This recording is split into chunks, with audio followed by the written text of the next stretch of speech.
माँ, दिल छूने वाली कहानी। अमित बहुत परेशान था। उसे समझ में नहीं आ रहा था कि वो इस परिस्थिति में कैसे निपटे। वो अपनी माँ को बहुत चाहता था, किंतु उसकी पत्नी और उसके बच्चे माँ से दूर भागते थे क्योंकि उसकी माँ की एक आंख नहीं थी।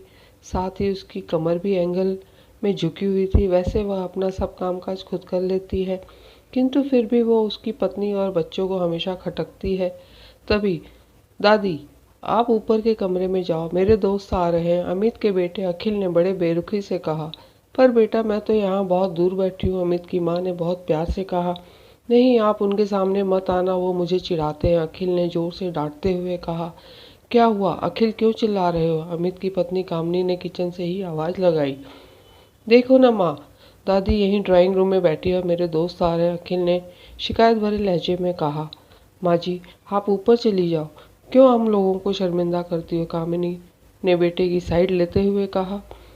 बेचारी सरस्वती चुपचाप उठकर सीढ़ी के सहारे ऊपर जाने लगी। कमर झुकी होने के कारण उन्हें ऊपर से चढ़ने में बहुत परेशानी हो रही थी, किंतु वो जाकर ऊपर के एक कोने वाले कमरे में जाकर बैठ गई।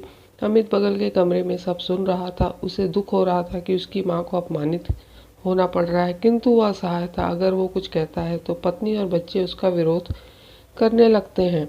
वह चुपचाप इस तरह हर दिन अपनी माँ को अपमानित होते देखता रहता था। रात को अमित की पत्नी ने कहा, देखो जी, अब कुछ करो। कल कलेक्टर साहब की पत्नी आई थी, माँ जी अपने देशी अवतार में उनसे मिली।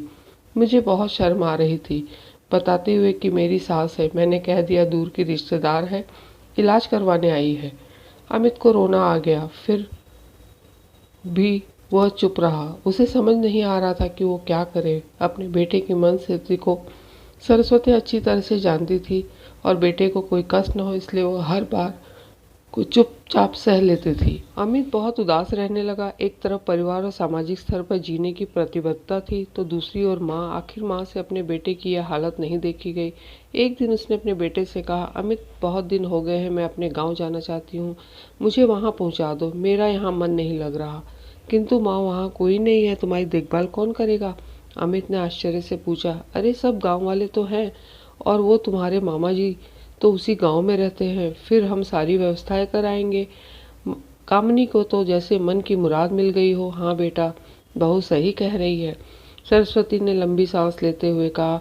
अमित जानता था कि गांव में माँ की देखभाल करने वाला कोई नहीं है, लेकिन अपनी पत्नी की जिद के कारण वह अपनी माँ को गांव छोड़ने पर विवश हो गया। माँ को गांव छोड़कर आते वक्त उसे रोना आ रहा था तथा अपनी बेबसी पर गुस्सा भी आ रहा था, किंतु परिवार, पत्नी और समाज ने उसके इन मनोभावों को दबा दिया और वो सुकून सा महसूस करने लगा। कुछ दिनों के बाद उसके चाचा, जो अमेरिका में रहते थे, आने वाले थे। जब अमित बहुत छोटा था, उसके पिता जीवित थे, तब वो भारत आए थे और उसके बाद वो अब भारत आने वाले थे।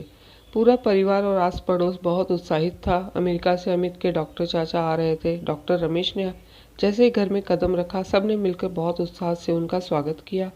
क्यों अमित, भाभी नहीं दिख रही, कहाँ है? डॉक्टर रमेश ने उत्सुकतापूर्वक पूछा। जी, वो गांव में रहती है, यहाँ उनका मन नहीं लगता, कामिनी ने सपाट लहजे में उत्तर दिया।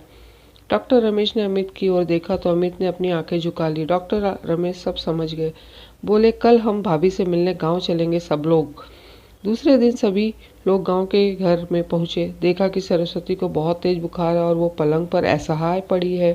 डॉक्टर रमेश दौड़कर सरस्वती के पास गए, उनके पैर छूकर रोने लगे। सरस्वती का ये हालत देख कल्पना से परे थी। वाह बेटा अमित, तूने तो नाम उजागर कर दिया। अपनी माँ की ये हालत देखकर तुझे तो शर्म भी नहीं आ रही होगी। डॉक्टर रमेश ने अमित को लगभग डांटते हुए कहा। नहीं देवर जी, अमित का कोई दोष नहीं है, मैं खुद गांव आई थी। सरस्वती ने अपने बेटे का बचाव किया। मुझे सब पता चल गया। भाभी, आप चुप रहो। क्यों बहू, तुम्हें अपनी सास की कुरूपता पसंद नहीं है? समाज में तुम्हें नीचा देखना पड़ता है ना? डॉक्टर रमेश ने कामिनी की ओर व्यंग से देखा। कामिनी निरुत्तर होकर अमित को देखने लगी। आज तुम जिस सामाजिक स्तर पर हो, वो इन्हीं के संघर्षों की देन है। और बेटा अमित, तुम्हें शायद मालूम न हो, बचपन में जब तुम 1 साल के थे, तब छत से नीचे गिरने के कारण तुम्हारी एक आंख फूट गई थी और तुम्हारी रीढ़ की हड्डी में भी समस्या थी। तब तुम्हारी इस कुरूप माँ ने अपनी एक आंख और अपना बोन मैरो देकर तुम्हें इतना सुंदर स्वरूप दिया था।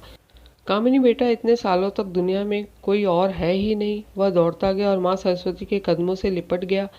माँ, मेरा अपराध अक्षम्य है, मैं जानबूझकर चुप्पी साधे रहा, आपका अपमान करवाता रहा। अब सिर्फ आप ही उस घर में मेरे साथ रहेंगे और कोई नहीं। अमित ने आग्नेय दृष्टि से अपनी पत्नी और बच्चों को देखा। कामिनी को भी बहुत पश्चाताप हो रहा था, किंतु उसकी हिम्मत नहीं हो रही थी कि वो सरस्वती से आंख मिलाए। सरस्वती ने कामिनी की मन स्थिति को समझते हुए पुचकारते हुए अपने पास बुलाया। खबरदार, जो मेरी बहू को मुझसे अलग करने की कोशिश की तो तुझे ही घर से बाहर निकाल दूंगी। कामिनी और बच्चों ने सरस्वती के पैर पकड़ते हुए अपने व्यवहार पर माफी मांगी और माँ के हृदय से ने सबको माफ कर दिया।